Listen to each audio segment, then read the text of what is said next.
এই গরমে যখন একটা বৃষ্টি দিন পাওয়া যায় সেটাকে দারুণভাবে উপভোগ করতে ইচ্ছে করে। রান্নাঘরে জানলা দিয়ে ঝপঝপ করে বৃষ্টি দেখছিলাম আর ওদিকে বানিয়ে নিচ্ছিলাম পেঁয়াজি।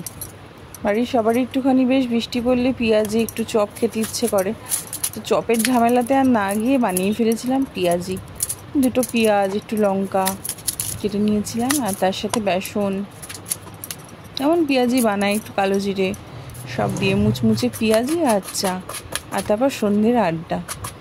এই নিয়েই হচ্ছে জীবন। কি ভালো একটা বৃষ্টির দিন কাটিয়েছিলাম। দিল্লিতে এরকম বৃষ্টি তো পাওয়াই যায় না। কলকাতাতে এই বৃষ্টিটা আমি হামেশাই দেখেছি আগে, কিন্তু এই বছর এসে যেন সেই বৃষ্টিটাকে আমি ভীষণ মিস করছিলাম।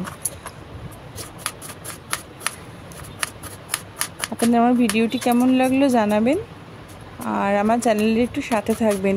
আপনারা লাইক কমেন্ট না করলে আমার তো কাজ করতে ইচ্ছে করে না, উৎসাহ হয় না। এমনিতে আমি একটুখানি ল্যাথখোর টাইপের পাবলিক, আমাকে বলে বলে ফোর্স করে যে কোনো কিছু করানো হয়, তা সে ছবি আঁকাই হোক, সে লেখাই হোক, আর ভিডিও বানানোই হোক। এখন একটুখানি ভিডিওটার শখ হয়েছে যে একটুখানি ব্লগ করব।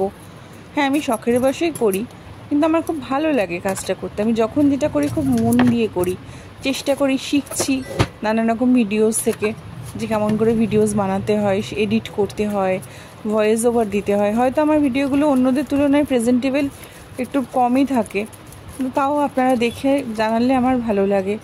আমার চ্যানেলটি ভালো লাগলে আমাকে জানাবেন কমেন্ট করে, আর যারা নতুন দেখছেন আমার ভিডিও তাদের ভালো লাগলে একটু সাবস্ক্রাইব করে দেবেন, আমিও যাতে উৎসাহ পাই। হ্যাঁ, আমার ইচ্ছা আছে আগামীতে একটুখানি পুরোনো দিনের যে রান্নাগুলো বাঙালি যেগুলো হারিয়ে যাচ্ছে আমাদের থেকে, সেই দিদা ঠাকুমার রান্নাগুলোকে আমি নতুন করে শুরু করব। সেগুলো আমি পারি, কিন্তু সেগুলো সবসময় তো আর করে ওঠা হয় না। আর এখন দিল্লিতে সব কিছু ইজিলি হয়তো অ্যাভেলেবেল নয়, তবুও চেষ্টা করব।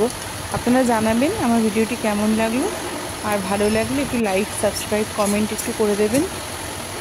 আর আমি নিশ্চয়ই, যদি মনে হয় আপনাদের যে হ্যাঁ পুরোনো দিনের রান্নাগুলোকে আমাদের ঐতিহ্য বাঁচিয়ে রাখতে লাগবে, তাহলে আমাকে ইনফর্ম করবেন। আমি নিশ্চয়ই আপনাদের সাথে সেসব রেসিপি শেয়ার করব। আমি এর মধ্যেই শেয়ার করেছিলাম পটলের দোলমা, তাতে সেরকম আপনাদের কারোরই ভালো লাগেনি হয়তো। এরপরে ইচ্ছে আছে চিতল মাছের মুইঠা, নানান রকমের যে রেসিপিগুলো হারিয়ে যাচ্ছে সেগুলো করার।